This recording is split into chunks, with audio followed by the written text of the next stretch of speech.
All right, genuinely excited to talk to the next guest on the Sports Card Shop guest line here on Sports Card Nation. Met him in person for the first time at the recent National in Chicago. He's a content creator in his own right. He's got one heck of a collection. We're definitely going to be talking about that. But the more I talk, the longer it takes to get him on here and going. So Orlando from a Collector's Dream, welcome to the show. Hi, John. Thank you for very, very much for having me. I've been listening to you and watching you on YouTube for a long time. And it was awesome meeting you at the National.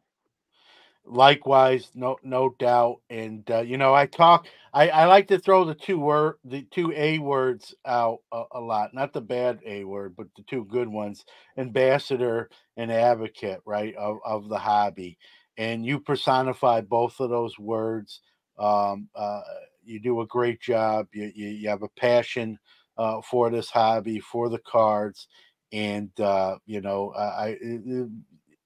many people I'd put ahead of you, if any, when it comes to that category. And a great collection, like I said, as well. Enjoy seeing it when you share it on social media, on your YouTube channel.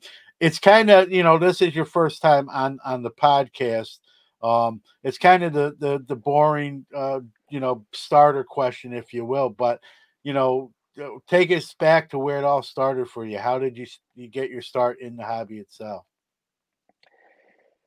Well, it goes way, way back. I was born in Cuba, and baseball was big in Cuba. It was just probably as big, or to me, it seemed the biggest thing uh, back then when I was a little kid. And unfortunately, we were forced to come to this country due to the communist state, and we ended up here in Miami, and ended up going to school here, and meeting some great kids, and played little league, and then just a big baseball fan and little kid playing baseball, and then met up with kids that had baseball cards. So I started getting into that, and just there were four kids that collected cards at the time, and this was in the late 60s, so they had cards probably from 67 to 68, 69. And I remember starting opening packs around that era, and putting my first sets together in 1970. I put my first set together from packs, and I went on to do that every year from 70 to 75. And then I kind of left the hobby at that time, high school, college, came back probably 8, 10 years later. I was in my mid 20s, and just, you know, had moved. And my mom called me, said that my dad had found my cards and to, come and get them. So I was living in Tampa, drove back to Miami, picked them up. And then I had just had kids, was married, and started getting back into cards. And when I looked at all the cards I had, I mean, I had, literally shoe boxes full of cards all the way from 1968 all the way through 1975. I was able to build all the sets from 70 to 75. And I started just kind of going to they had little mall shows at the time. That's basically the only shows that were available. And I don't remember what it was, maybe $30 to get a table. So I got all my doubles together because I was a set builder at that time. That's pretty much what we started doing. Got all my doubles together. I ended up that I had two Nolan Ryan rookies in there and a bunch of other cards, great cards, and kind of put them out just on the table, and started selling a little bit and buying a little bit because I was a Mickey Mantle fan, so I wanted to get some more Mantles. That was the time when I kind of was at the end of his career. Was when I really got into baseball, and when it was just he was the biggest guy at the time. So, and I went on from there. I was a part-time dealer for many years, bought and sold a bunch of stuff, and started really as a collector. So I was selling stuff, to buy cards that I really wanted, and I went back to collect some of those Mantle cards that I always wanted. Eventually, I built my the Mantle run, and I did have them all graded. Almost every one of them was raw at the time, and I did that and continued on just collecting sets from then on. Just as a regular collector and part-time dealer. Did a little more shows. I did go to the National in Atlanta in 1992, and I did a lot of stuff there. I took a lot of cards, and I did a lot of buying and selling over there. And I got to meet a lot of people like, Alan Rosen, Mr. Mint, and a few of the guys, Alan Hager, and people at that time that were into a lot of the vintage and pre-war type stuff. And I just began to study more and learn more about the history of not just baseball, but baseball cards. And I got into that. And, it just, the fire was fueled because here locally in Miami, we had a couple of teams that played here, and in Fort Lauderdale was the Yankees, which I would go see spring training. Of course, that was the team that I liked, and the Orioles played in Miami, and so those kind of became my two favorite teams that I would go see. And my dad, he unfortunately had to work two jobs because we got here, we didn't have any money, and my mom worked two jobs. So my grandfather and grandmother kind of took care of us for the most part. And then my friends, that his father was a Little League coach, I hung out with them a lot of times, went to practice and did all that kind of stuff. But so eventually I started, I built a good collection. And, in those days, you kind of collected by yourself, basically that's kind of what it was, and just kind of learning more about the history took me back. But I was saying that when I went to spring training, I guess my biggest thing that really gave me the biggest boost was when I met Brooks Robinson there.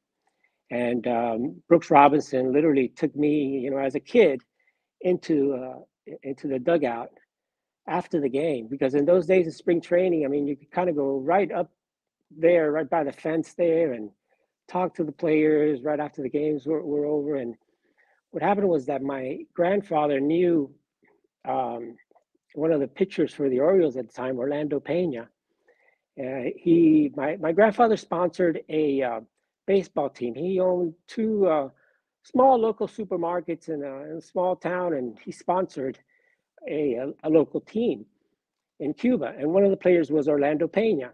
So when he came here, he remained in contact with him, and we would go see the Orioles. And one day we got a foul ball. My grandfather caught the foul ball. After the game, we went down. Orlando Pena, signed the ball, and he said, "Who's your favorite player?" And I said, "Brooks Robinson." So he called Brooks over, and Brooks took me and my grandfather into the dugout and had other players there sign the ball. Jim Palmer, Al Bumbry, Paul Blair, Boog Powell, and a bunch of the other Oriole players that were there at the time. And, that really just talking to the players in person and just being with them in a dugout when you're, just a kid. I was probably, 12, 14 years old at the time. It was just a thrill. And that really just kind of fueled my collecting. And I've been collecting ever since. I've been collecting literally now over 50 years. I'm retired now, over 65. And I stopped being a dealer probably about 20, maybe 30 years ago at this point. Yeah. When it really, in the mid 90s, 1990s, when things got crazy with all the products and everything started getting a little, it was just the junk wax, and then it was just a bunch of, it was just went crazy, and prices went crazy, kind of like we just faced, this past COVID era, the era, I call it the COVID era. You know, it's the same kind of similar as the junk wax era. So I kind of stopped being a dealer at the time and focused on my collection. And because I love the history of the sport and the cards themselves, I went all the way back to pre-war, and I started collecting pre-war cards. At the time, went all the way back to cards from the 1800s, and I just found those to be just such, you know, beautiful cards and just such stuff that I didn't even know that something like that, you know, could last, you know, 130, 140 years, and it still survived. And they weren't made to be collectibles. They were made for just kids to have them, and not really kids. They're actually for adults because they came in cigarette packs. They were made to be. It was a marketing scheme to be so people would smoke more cigarettes. They put those nice little cards in there, and you know, also to stiffen up the pack of cigarettes so they wouldn't bend. And you know, whoever thought that they were going to be collected, and they're collected because they're rare. And anytime you see stuff that says, you know, it's a collectible, it's not a collectible, you know, because people collected it. But some stuff like this, you know, I just interesting. And then going back to the old Judge, and then the set that really fascinated me the most was the 1888 Goodwin Champion set. It's such a beautiful set that you know, they still bring back Goodwin Champion cards today, you know, because it was one of those cards that were an exam. I know you can't see it on the radio, but this is the card of King Kelly that I'm showing, and it's a beautiful full color artwork type card. That something that in the 1800s you wouldn't think would be produced, and it literally it was full color artwork that was done by hand. And you know, in those days they were craftsmen, and it took them, you know, weeks to create a card like that. And those are the things that just fascinated me, you know. And then the T206s and the T205s with the beautiful gold borders on those cards, and you know, just beautiful cards, beautiful quality of stuff. And you know, it got to a point, John, and I know I'm talking a lot, but you No, know, no, you go want ahead. you, I'm enamored, but yeah, go ahead. Go ahead. yeah. So I got to a point that once you know, like I said earlier, I was a set collector, and once you build sets from the 60s and a lot of the 50s sets, because I built the 1953 Bowman set, the 54 Bowman set, the almost complete the 56, and then the whole 57 tops, 58 tops, 59 tops, and so on. And I had most of the 60s sets built. And once you attend a lot of shows and you see a lot of stuff out there, you realize that a lot of the cards from the 50s and 60s, you know, they're they're around. I mean, they're not rare. You know what I mean? You see them. The rarity comes when you find high grade cards of those years, because they just didn't survive. You know, we didn't have sleeves, top loaders, or anything like that in those days. So, you know, a lot of those were in the bike spokes and they're in bad condition. So, you know, you're not going to find, you know, mint cards of those years. Those are the rarities. But really, you know, if you want to find, you know, let's say a 59 Clemente, you go to any show and you'll probably find one in the table, you know, maybe a few in the table. You go to eBay and you'll find, you know, a bunch of them. Take your pick. So, you know, from many years of, you know, being out there and being a collector and being in the hobby for so long, you see all those cards. And, you know, I got to a point that there was cards that I needed, I couldn't get, I could never afford, and I had to sell some of those cards. And that's kind of what I did. So I ended up selling a lot of my cards and my sets and things like that. Of course, I kept the mantles and a few of the other stuff, but that's how I was able to get some of the cards from the 1800s, and some of the cards that I really always wanted in my collection. You know, I've always wanted a card of Babe Ruth, and I was never able to afford one. But you know, through, you know, selling and consolidating and upgrading your collection, you know, that's kind of the way that I had to go about doing it. I felt, if I ever want to go back and get a 59 Clemente, yeah, I can always buy one, you know. But if I want to buy a 1928 Harrington's Babe Ruth, um, you know, it's not that available. So I took that route, and and I do have, three Babe Ruth cards. I don't have the Gaudy Ruths, but I do have the American Caramel and a couple others. And that's the kind of that's where my collection kind of went towards that direction, from having a lot of sets, a lot of stuff from the 50s, 60s, and 70s, to selling the majority of that and moving pre-war, and picking up a 34 Gaudy Lou Gehrig card that I've always wanted, and picking up a 49 Leaf Joe DiMaggio, and something like that, versus, your regular 1965 Bob Gibsons. Yeah, a couple things to unpack there. You told the Brooks Robinson and Orlando Pena story. Just a great time in baseball, right? The players were more approachable, personable, like you said, brought you in the locker room. Um, not as much of that today. I'm not saying it doesn't happen, but it's a players are sort of different.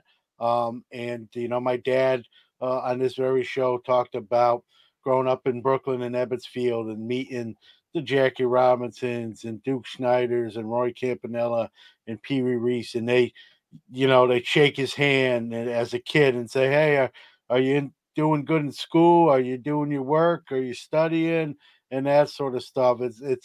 I love those stories because it just shows you, the fabric of baseball and how personable players were. And I'm not saying that they still aren't. It's just not to that level anymore. Just with time constraints and more of the money side and agents and commitments and exclusive signing deals Yeah. as it's a kind of a different era with players, and I'm not blaming them so much. It's just the sign of the times, so to speak. And so that story for a 12 to 13, 14-year-old Orlando really shaped how you felt about baseball and collecting, and sort of opened that door. And here we are, like you said, you've been doing this 50 years, and I'm in the 40 years of collecting, and I appreciate hearing you talk about what I call the COVID crescendo, right? For me and you and others who have been in the hobby a long time, I think we probably were surprised, but we also knew just from our time kind of served and things we've seen over all these years, we knew the music would kind of stop too, a little bit, or slow down. That's Yeah. stop's probably not the word. Like, oh, things are going to settle down, and we weren't going to get caught off guard by that when it happened, which we're in the midst of. Certain other people who don't have all that history to refer to probably caught them maybe a little more off guard, and maybe affected their perception of the hobby. Maybe some aren't here or partaking in the hobby anymore. Me and you are in it. I think it's safe to say, for the long haul, right? We've already been. We're not, it's too late now. The point of no return. But I appreciate that perspective, Orlando. And the other thing I appreciate is, talking about your YouTube channel and your perspective. One thing I love about you is a few things. Number one, you make it a lot about your cards. But the other thing I like too, you put some life in there too. You share, hey, look at this scene, or some animal. Like it's cards, but it's not just about that, right? There's other life in general, right? While we may share that common thread of being collectors, there's also beauty in everyday parts of life, and you do a good job of sort of sharing that. I get jealous when I see some, here in Syracuse, New York, and it's December here, and in the 20s and 30s, and we get some white stuff called snow, and I kind of live vicariously through you. I did live in Fort Lauderdale actually for 2 to 3 years, so familiar with the complex there for the Yankees minor league Yeah, park. I've been to the stadium in Miami too for them, um, and but you get to see, we don't have spring training. We do have the Triple A Mets, and I'm a Mets fan, so I'm not. It's not all bad, but yeah, sort of live vicariously through you. But love how you make the tagline for the show. Orlando's the hobbies, the people. I think you agree with that, but you also you keep the focus a lot on the cards, which I think says a lot about you as well, and those experiences that you share, right? That why you're here yeah, 50 years and what you've learned, and we're still learn, right? I don't care how long you stay in the hobby, been in the hobby, we learn stuff every day. And I always tell yeah, people, the minute I don't learn, I'm not paying attention or I'm not doing my homework, and I think that's important. And another thing, you care about the history of the game, and even going back to that pre-war stuff. I mean, neither one of us were obviously around back then, but I always say it on this show, those players bridged to the 20s and the 30s, and those players bridged to the 50s and 60s, and those players got us to the 80s and 90s, and those players got us to where we are now. And the history of the game, and I think baseball, yeah, of all the sports, really appreciates, and the fans and the players themselves, I think, appreciate that history. I think it's important to everything, but yeah. I think for baseball, even more so. And you Yeah, care about that. You share for that sure. insight. Yeah, Yeah, go ahead. John. I mean, really, one of the things about baseball, to be on a baseball card, I mean, you did something. You were an important person back then. Even just to be, you know, in baseball today, I mean, it takes a lot. But back in those days, every single one of those players have a history, and I like to share some of the history on some of those players because there's a lot of people that really people have forgotten about. I mean, important players in the history of baseball, players like, even recently, Kurt Flood. People don't talk about Kurt Flood and the accomplishment that he did and how he opened Free the agency. doors. He opened the door for free agency, and we know today, in today's game, how important free agency is. There is no off season in baseball. Yeah, There's when the games are being played, and what we're in right now, where yeah, teams are trying to build their future with signing yeah, and trading and shaping their team. And a great point too there, Orlando. Kurt Flood, yeah, may not be in the Hall of Fame. Some will argue he probably should be based on his contributions, even besides on the field, but to free agency, as you pointed out. yeah. And as I go back in history, and it's funny because one of the players that I like to collect Cuban players or cards from Cuba, and those cards, a lot of them are difficult, and a lot of those players are difficult to find because most of them played only in the Negro leagues for the most part. But there were some that did play in the in the National League here, and one of them was Armando Marsans.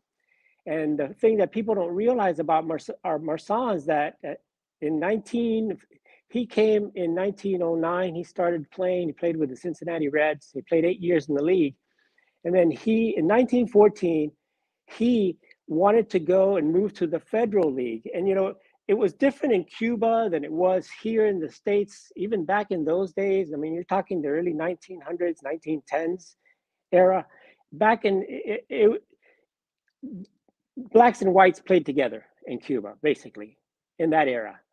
All the Yeah, blacks that could not play here in the United States, they went to play in Cuba. That's where they had to play because there was no other play that they could play professional ball.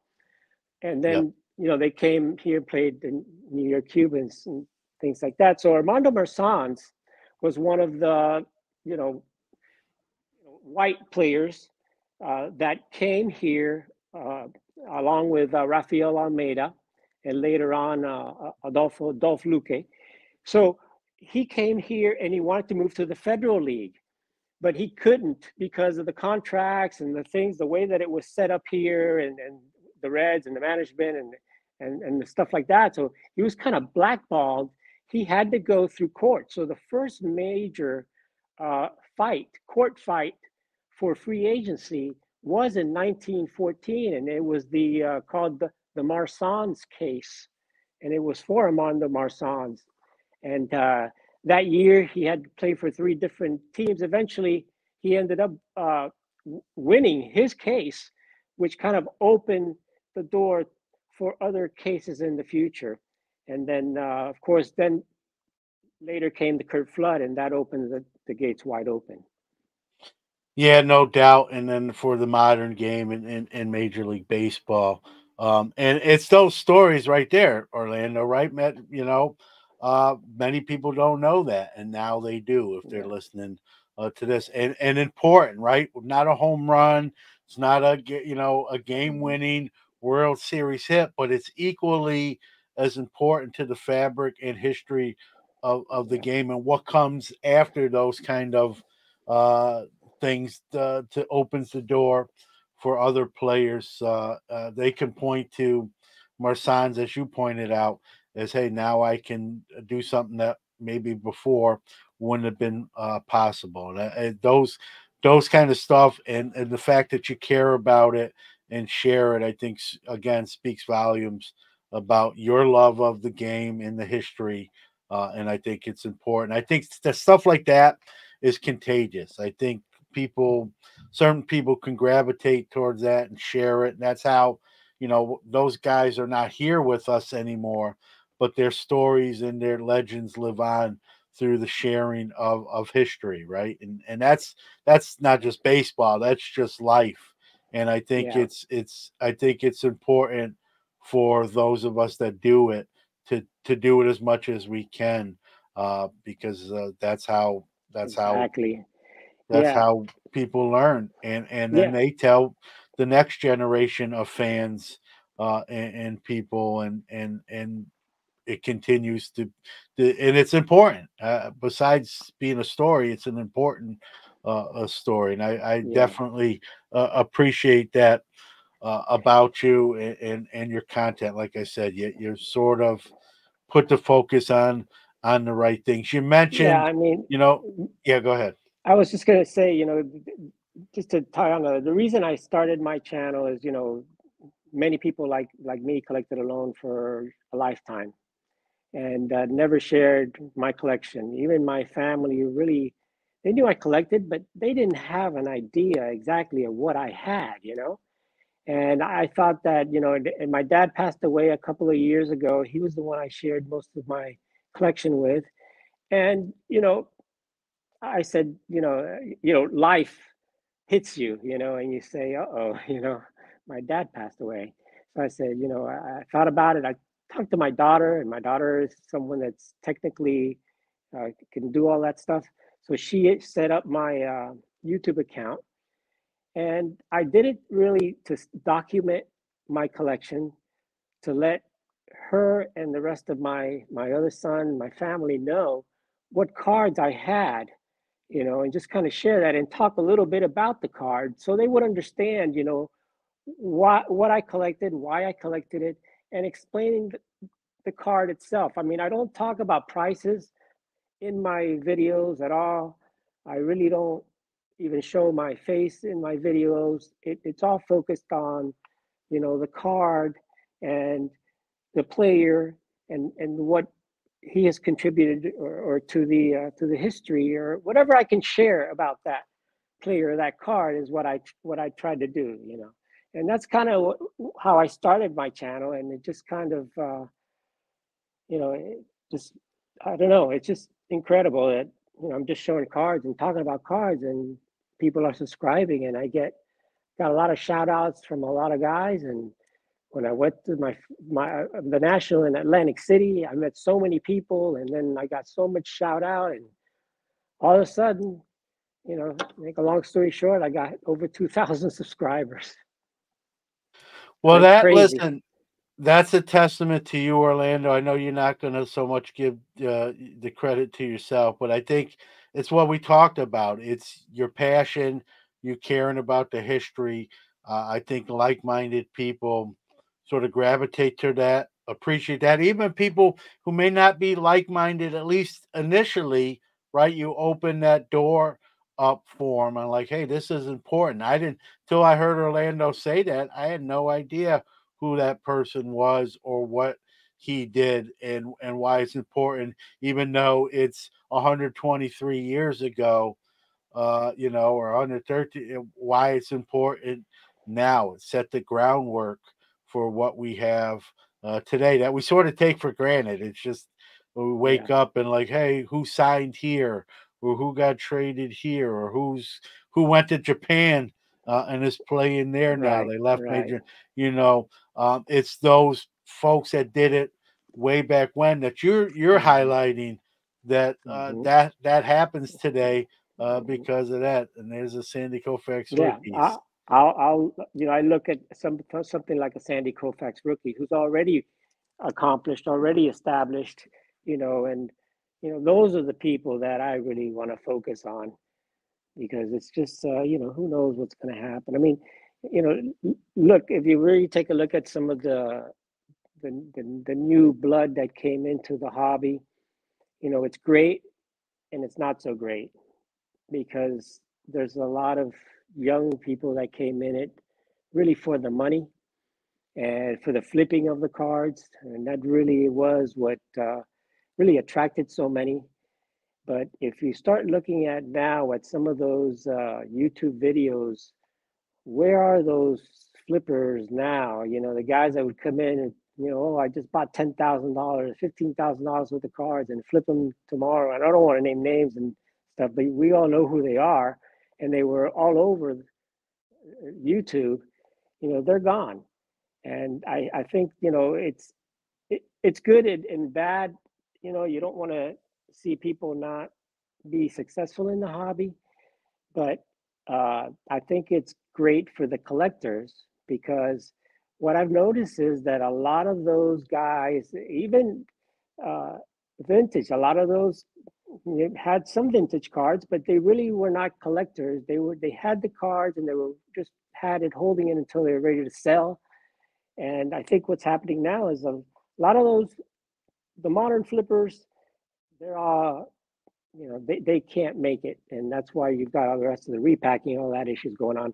But the cards took a little dip, even vintage, because a lot of people are kind of soured on the hobby as far as investment. As far as an investment, they kind of soured on the hobby when the hobby was never about investment in the first place. But that's what they made it for clicks or whatever. You know, so they soured on that end of it, and really, John, this is the best time for a collector. The prices have come down, they've stabilized, even cards, and I don't regret selling cards because I really, I can't look back and say, oh God, I wish I would have kept this card because I look at what I got when I sold it and I got another card that I really wanted more, you know. So, but as far as regret, yeah, I'll say that I sold all my Jackie Robinson cards, you know, and I intend on getting some back, Well, but I listen, sold them. I'm gonna make you feel a little bit better here hearing you say that. As you probably know, I'm a Jackie Robinson guy myself. Collected. I've always collected them. I've told the story at nauseum that I never acquired the Leaf very early on. I was dumb on my part. No one else to blame but myself. Had numerous opportunities and just always thought, well, I'll get it next time or I'll get it next month. And, it was always, I'll get it another time. And I kept kind of kicking that can down the road. And then that rise happened with what we saw with a lot of vintage cards, and specifically even that one, as you know, eventually got it. It's over my shoulder. It cost me not that it's about dollars, but my dumbness. It cost me more out of my bank account than it would have had I just been smarter and bought it in earlier times. And so those are the lessons we know. But I've sold some Jackies too. I don't have, Yeah. everyone thinks I have like I have the run. I actually don't. I have a percentage of it. There's others I don't have. I don't have a bond bred Jackie Robinson.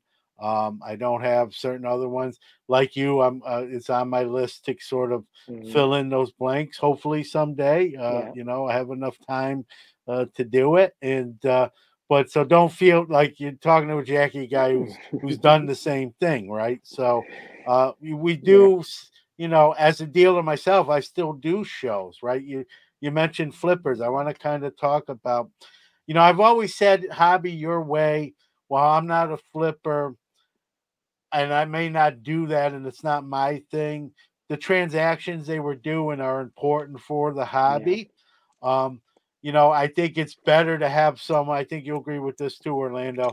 I think it's better to have someone come into the hobby and stay for the long haul, like me and you have here. Just speaking with us because we're on Yeah. screen, but a lot of others too. I think that's more healthier, if I may be so bold. But people, anytime there's money involved, it's not just cards. It could be stocks, it could be sneakers, it could be beanie babies back in the day. Whenever there's a hobby or a collectible or an industry, not even that a quick buck can be made, you better believe people are going to do it. It's not my thing. It's not your thing. But I also, those transactions are important for the, Hmm. the the health of the hobby. I think it's healthier if those people stay for the long haul rather than get in quick, get out Right. quick. But to each their own. I definitely understand what you're saying there. But I knew early on as a 7-year-old kid opening that first pack in 1979 Topps baseball and pulling a Reggie as the third or fourth card in. I didn't know what I'd be doing today, whether I'd be a dealer or doing, podcast wasn't even a thought even at that time. But I knew as a 7-year-old kid, Orlando, that I was going to collect cards probably for the rest of my life in some form or fashion, And then at 13, I was at a card store every day, and the owner, Rudy, said, "Hey, you're here every day, John. I need help. Why don't you just work here? You're already here anyway. Might as well just make it official." And so I got to see sort of the business side of things, if you will. I was already in it, not for the business side, but that experience helped me, where I built up a nice collection. And my friends said, "Why don't you set up it and do a show yourself?" And I kind of resisted at first. And then I kind of succumbed to peer pressure. And you make a good point, right? We sell things so we can buy new inventory. Those transactions are important. Sometimes there's a negative connotation on people who sell cards. I don't understand that because we have, if you buy cards, someone has to sell them to you. You just don't. It's not a Hmm. machine with no one behind it. It's a person. So I don't always get that, but it's those transactions that allow us to buy new inventory. In your case, some Babe Ruths you finally could acquire by moving some other stuff. Maybe you were a little less fond of. You enjoyed them, Hmm. but you kind of like you say you leveled up. There is no bad Babe Ruth cards, by the way. Yeah. So, but so all those stuff is important. Um, but I think long term, if the more people stay in the hobby for the long term, I think the healthier the Yeah. hobby the hobby Definitely. is. Definitely. A lot of new people came into the hobby and are still coming into the hobby, and that's exactly what we want. But we want to develop those new people coming in and get them to become collectors because ultimately every card that is printed by you know Topps, Paninis, whatever, Fanatics, it's going to end up in a collector's hand. It's just how many hands does it have to go through, those type of issues. So really, if the more collectors, that's how you expand the hobby, more collectors. And, for me, for example, I would like to see people say to kids, here, I'll give you $20. But with that $20, you cannot buy a pack of cards. You've got to go through those dollar boxes and pick out cards that you like from the dollar boxes. That way, they get to see cards for different years, different players, different things, and not really try to, oh, I didn't get the hit. And then they dump them, the cards, and they trash them or they don't want them. And, how many of these breakers you see dumping all these commons everywhere nowadays? Well, heck, I'm It's sure you've crazy. seen it. You walk around the National, look in the garbage bin. I'm not saying to Yeah. be, but sitting right on top is going to be a bunch of cards that people just tossed away. And like, I always cringe when I see that, and I'm like, as a kid, I would, I got most of my cards because my friends wanted my gum, and I wanted their Yeah. cards, so I gave them my gum and got more cards, and that's how I Yeah. amassed the collection I did. Now I still got cavities. I just got them. I got cavities from drinking soda rather than chewing the gum. So we all wound Yeah. up at the dentist office anyway, just different paths to get there. But whenever Yeah. I see that, I'm sure you've seen that in your travels, maybe whether it be the national or even other shows, right? Hmm. You see those cards just kind of tossed away because they're like you said, they're not that big hit. They're not the chase card. Yeah. And it's I always find it sad because I think back to 7-year-old me. I would not want to see any cards thrown away. Like if someone was throwing away the cards and I knew, hey, I'll take them, like, give them to me. Yeah. You know? Yeah. Um, No, and, and yeah, go it's ahead. it's crazy. I see it all the time, and on my channel, one of the things that I do is I visited all of the local card shops in the counties within really a 4-hour drive of me. I visit all of those, and I've also attended almost all of the card shows, and I do go to at least one card show every month. And you see these kids, I see a lot of them with the Pelican cases walking around and stuff, but what you see them doing is trying to sell, you know, cards nowadays. And it's just, to me, I don't see that as the hobby. And you see a lot of, right there, if it's an open table, you'll see teenagers or young collectors go and lay down a box and start ripping wax right there, right at the card shows. And yeah, you're right, they just leave them there. And it's crazy because that's just not what I would do. We used to try to build the set with the commons. We used to trade. I remember back in the day, I traded good players for common players because I need to finish that set. That's the way we collected. And you're never going to go back to that. People have kind of, moved on further and stuff like that. And even myself, I'm not a set collector anymore. And people, it's too difficult to build a set even nowadays to parallels or whatever. So, my theory, I mean, the way I built my collection, basically, John, is just patience and focus. And with all of the noise that you get from around you, collect this, do this, follow that, the new product, everything's coming out. I've been still focused, over all these years as to where I'm going, the direction of my collection. And, it's been, I've changed my direction a little bit and changed my focus some, but, I'll focus on, of course, as, I said, pre-war Hall of Famers and things like that at this point in my collection. And I stick to that, and the problem with most collectors is that they just open too much and go into too many different rabbit holes, and then later they realize, I don't really want this, or I don't want that, and they buy too much stuff, too many things they really didn't want, and sometimes you miss out on what you really wanted because you spent your money on something else and didn't get a chance to get to that. So patience is the key. I mean, I don't buy a lot of cards during the year.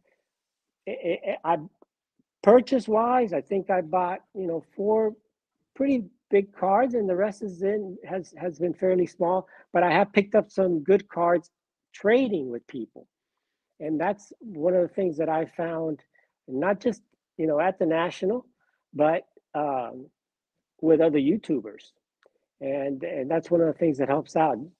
Trading with just people that know what you like, and I know what they like, and we end up doing some trades, and it's helped out a lot. But as far as collecting, you really got to be focused and stay focused as far as where your collection is going to go.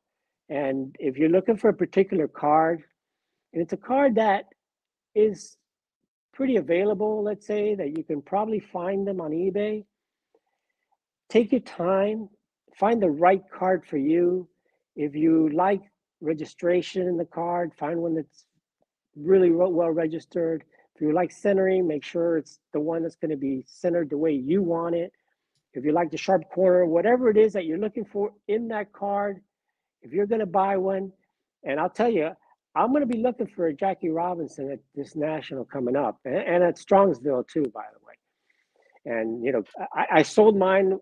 The prices went way up. I was able to pick up something and sold them, thank God, at the right time. But now they've come down a little bit, and I think that I'm going to see if we're going to work out something. But going back to what I was saying, is just find the right card for you. Don't just jump on eBay and I'm going to get one today, and this is the one I want, and whatever. Take your time. You'll find the right one. I was looking for a 52 Topps Mint Minoso for probably 2 years, and I finally found one that was nicely centered, because the 52s are tough to get centered.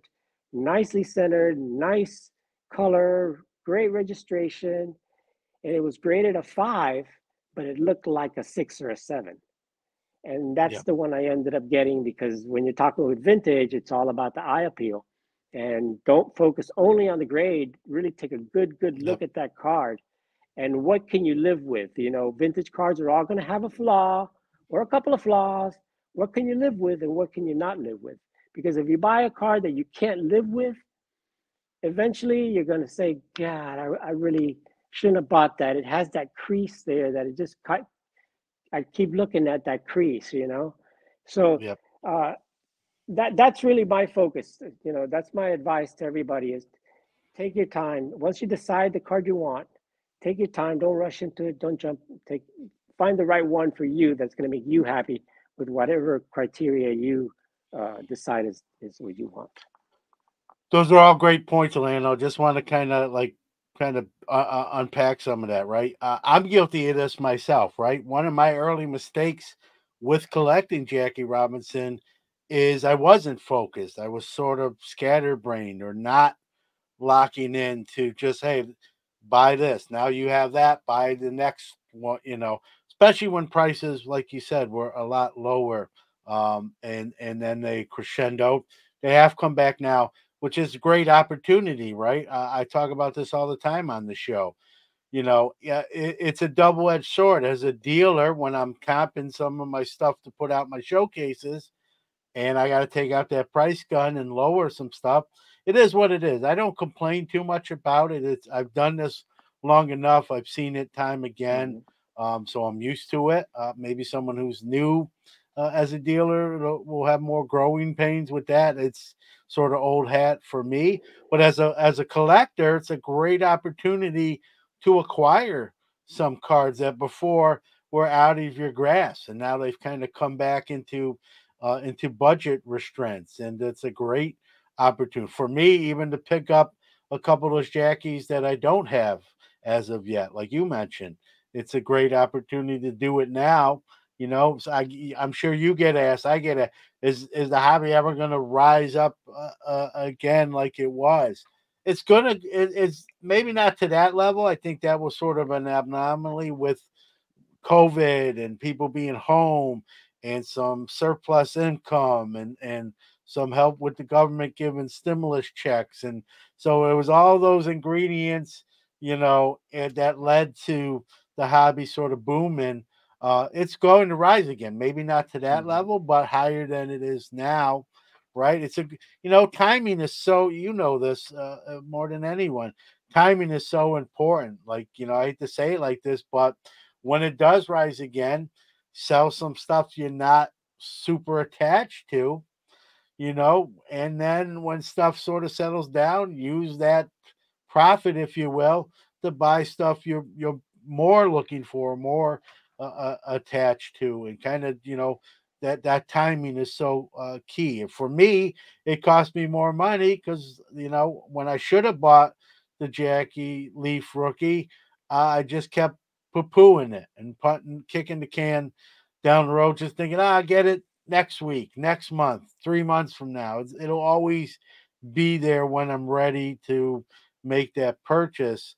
And found out the hard way that's not always going to be the case with every card. Maybe some cards fit that classification, but not all of them. You can't paint the whole hobby with the same brush. So, you know, you learn from mistakes. I make them. I'm sure you've made them. That was one of mine. And you learn, and the older you get, hopefully, you get more knowledgeable. You figure, you know, things start to slow down, and you figure things out a little more than maybe the younger version of you Mhm. did when you think you know it all, and then the older version says you never did. You know, you thought you did, but you didn't. And I still don't, even in my advanced age. So Mhm. those are all important, right? And you make another point, right? Find a version or a copy of a card you're looking for that you're going to be happy with, even if it means, you know, you're at a show and you're looking at the card, it just doesn't move your meter enough. You know, don't be scared to walk away and not buy it at that moment. You know, I talk about the opposite of that. When I should have bought the Jackie and didn't, there's, you know, there's two sides of the coin. Sometimes, you know, the purchase you don't make at the time pays off in the long run because you find a copy you're truly Mhm. happy with, and maybe not one Yeah. where you have buyer's remorse. Like you said, maybe there's a defect, it's not centered, you keep looking at it and it just kind of gets to you and whatnot. So be selective, right? And you know, like you said, unless it's a vintage card in an 8, 9, or 10, they're out there. They're not, you know, unless it's a super rare card, which we all know exists. But unless it's something along those lines, you're going to have opportunities to make purchases at various times. You know, be focused. Know what you're kind of looking for. Like you said, I love the wording you use. Right, what you can live with and what you can't. Knowing yourself and what works for you or doesn't work for you is key.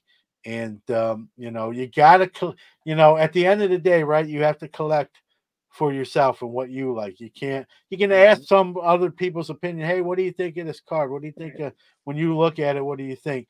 But at the end of the day, it's your money. It's your purchase. You have to be happy with. Mhm. I think that's a great point. There's a lot to learn there. Yeah, You know, yeah. one thing. At the Yeah, end, go ahead. you have at the end. Yeah, you're the one that has to live with it. And of course, I get opinion. I mean, you want others' opinions, and you want what do they think, because some of the people know better or know more, or maybe they see something that I don't see or know something I don't know about that card. But you know, the bottom line is, I'll even pay over comps on some cards if I think that's really the one that I want. Because overall, John, I mean, you know, forget the last 3 years, 2, 3 years. If you look back over 3 years ago, all these vintage cars are more expensive today than they were back Oh in yeah, 2019, 2020. You know, if you look investment wise, they're still good investments, and they yep. will keep going up from what I've seen and what you've seen over the years, slowly. You know, and you Yeah, may get it's the jumps here or safest. there. It's the safest when it comes to the hobby. Vintage is the safest play. The presses have stopped running, as we both know. They're not overproducing them. You know, the every year there's less of them as maybe some get destroyed or, you know, that sort of thing. So I've really probably in the last 5 to 7 years, I've always collected vintage. I don't want to make it like a, but I've really focused to that side of the hobby in the last 5 to 7 years. I don't want to say exclusively, but probably 90% of the purchases I make. To the point now, even people come up to a table if I'm set up at a show, and they'll say, "You buy in?" And one of my first questions is, do you have vintage?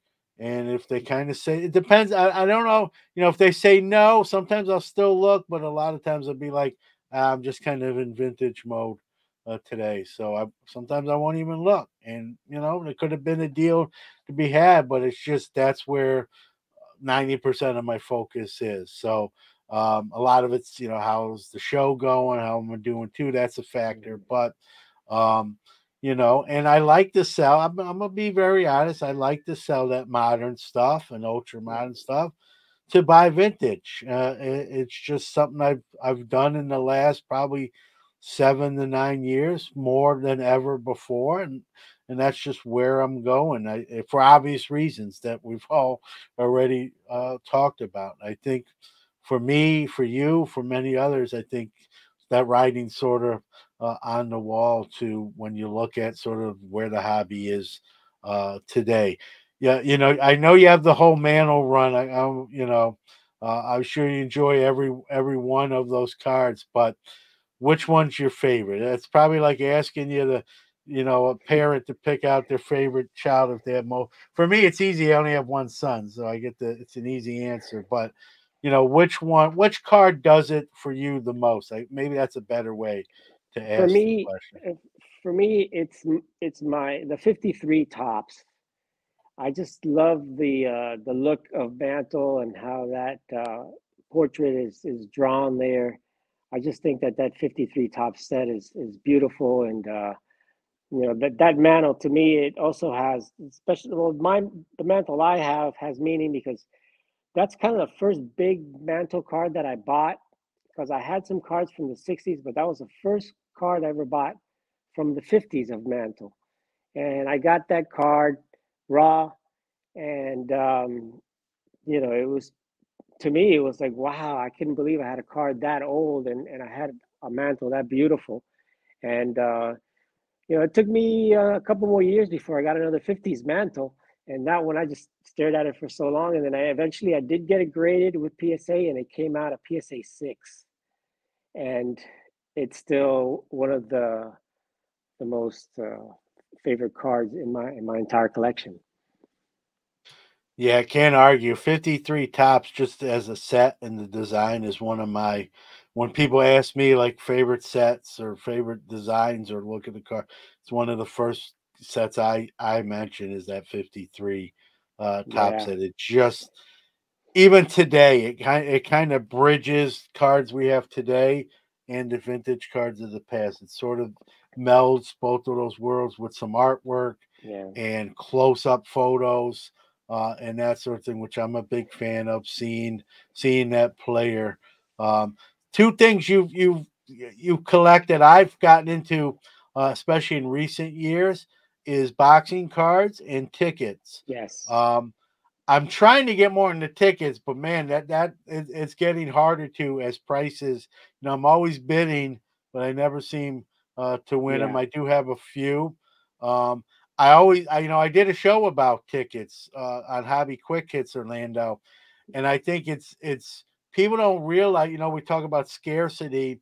Think about tickets, right? They were just a vessel to get into yeah, a stadium arena to watch the game. You crumpled it, put it in your pocket. Many times it wound up in the garbage after you got home and the game was over. I saw the game, and many of those tickets didn't survive, right? Or didn't yeah, survive in great shape. And we talk about the history of sports, right? That ticket is part of that history. Hey, that's the game. So and so did this. That's the yeah, game. Hank Aaron hit number seven. Uh, a significant home run. There's so many things that can be along. It may even be something personal. Hey, that's the first Yankee game yeah. I ever I mean, went to. it's funny because I really wasn't into tickets, but I'm a huge fan of sports, so I went to tons of sporting events and everything. And then when the Marlins were in town, I was season ticket holders for years, and I went to, you name it. Any time I went somewhere and there was an event, a game, football, baseball, even hockey, I'd go, or basketball, I'd go, you know, and I always kept my tickets. But how I got started really into the tickets was that I had a whole bunch of Marlin tickets, and I went to the World Series with my whole family. I had like 6 tickets for everybody, you know, and I kept like 4 of them, like my dad, my mom, and mine, and my wife. I kept those. The other people that went, my sister, I think her has hers, but I kind of shared that with a friend of mine, and he said, "Do you have Game 4 of the 2003 World Series?" And I'm like, "Yeah, sure. I was there with the whole family. I got a bunch of those tickets." That's the game that Miguel Cabrera has hit his first home run against in the World Series against Roger Clemens, you know, and the Yankees. It was that, and I said, "Yeah, I have those tickets." He said, "Well, those tickets are worth some money, you know." And I'm like, you didn't realize that. I go back to check, and I found some no hitters that were pitched against the Marlins, or the Marlins pitch, and I had tickets to those games. And so these are games that personally I attended, but they were important things happened. And I remember the event, but I didn't realize the ticket would be worth money. And that's kind of how I got into the little bit of the ticket collection stuff. It was just one of those things. You never know, and it happened through YouTube. Yeah, and we talk about cards, right? Cards are viewed as collectibles. Hey, I'm going to keep this. I'm going to put it, especially today. I'm going to put it in a binder. I'm going to put it in a top loader. Tickets were never really viewed like that. They just were. A lot of times they don't even give them out now. Everything's digital. You can request a hard copy ticket from the box office if something does occur during the game and you want a memento of the event. But generally, tickets don't even exist in the way we used to know them when we were younger. And most people, myself included, you don't even think. You just, hey, game's over. It's in my pocket. You throw your clothes in the hamper, you empty your pockets, you keep your couple singles that your dollar bills, you put that in your wallet, and then the ticket finds its way into the recycling, the garbage. And people didn't keep them. Like, I got in the game's over, and I don't need this anymore. So I talk about sort of that, but now that's sort of catching up to me, because as I try to acquire some of these tickets, especially on the Jackie Robinson side Oh, of forget things. it. Yeah, Jackie it's tricky. Robinson, anything with Jackie nowadays Yeah, is just gotten yeah, out of control, and especially games, important games. I mean, yeah, and not just yeah, Jackie, but any player, yeah, Mantle, or really, you think about any big name player in any event that they made, that they hit a big home run, or a World Series game, where Don Larson pitched a perfect game. Any of that stuff is just, people realize now that it's very limited, and they're not going to be producing tickets anymore. That's really the future. Everything is so digital right now that I just can't see that. I went to yeah. the It's one of the Miami Heat games, one of the playoff games, and we had to print out our tickets on the printer. That's all I had. I didn't even have anything. It was either on your phone, or you can print Yep, it on your printer at home. Well, what good is that? What kind of ticket is that? yep. Or season ticket holders will even just get like a lanyard that gets scanned for each game. One tip or word of advice, I kind of mentioned it already, but if you are at a game where something of significance happens, or I mean, you just, hey, I want an actual ticket so I can show, hey, I was at this game. You can go to the box office and get that printed. They won't do it for you without you asking, but Okay. they can do it by request. So if that's something you do want your first game. It may not even be like a no hitter, or hey, this is my first game ever, or my son's first game, or my daughter. You can request that hard copy ticket. They'll print it for you. It'll look like the tickets you're kind of accustomed. They just don't do them uh, just normally. You have to actually request it, but you can still get them. But they're not going to give them to you just for the Yeah, it's sake a of giving them special to you. order. Yeah. Yeah, yeah. So just for those that wonder, I how can I get one? You have to go to the box office after the game or contact the team, and they'll get that to you. Well, Orlando, man, I had fun chopping up some hobby with you. I hope to have you back for a future episode. But as always, I give the guests kind of the final word, where people can find your YouTube channel, anything, social media, anything you want to share. And like I said, if you haven't seen Orlando's stuff, many have with Tooth But the way you do it is just great. And like I said, probably no better ambassador or advocate for the hobby and sports in general. So share all that information for those listening. Thank you, John. First of all, thank you so much for having me on. I truly appreciate everything that you've done for the hobby. You know, writing the articles that you do, the podcasts that you do, just maintaining Jefferson Burdick's grave site, and you even bought a piece of Mickey Mantle's house. So that's great to hear. So, That's the least out of all those things. That's probably I the know, least. But listen, as a Mantle fan, I had to mention that one. No, it is cool. I'm not gonna lie, but it's a pretty cool thing. I coming from you, Orlando. I appreciate that. It means all the more to me because I think you epitomize what's great with the hobby. And so getting your sort of stamp of approval, all the Thanks, more John. better. But this is So about you. So give out the your socials. yeah, the only place you're going to find me is on YouTube, A Collector's Dream. And if you want to reach me, you could send me an email, and it's a collector's dream co@gmail.com. But check me out at A Collector's Dream. It's A Collector's Dream. That's it on YouTube. And in the description, you'll see my email and contact information if you need to reach me there.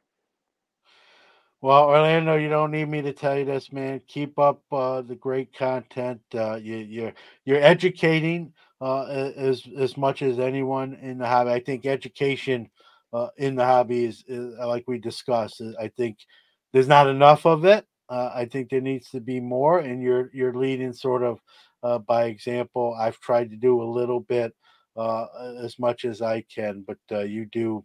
I think you do a better job yourself, and so very important. And keep up that great work. Thank you, John. Appreciate it. And I love to have you back on. We could have probably did another. Well, me and you get together, we probably could have done a 3-hour show. Anytime, you just let me know. It'll be a All pleasure. right, all right. Thanks, Orlando.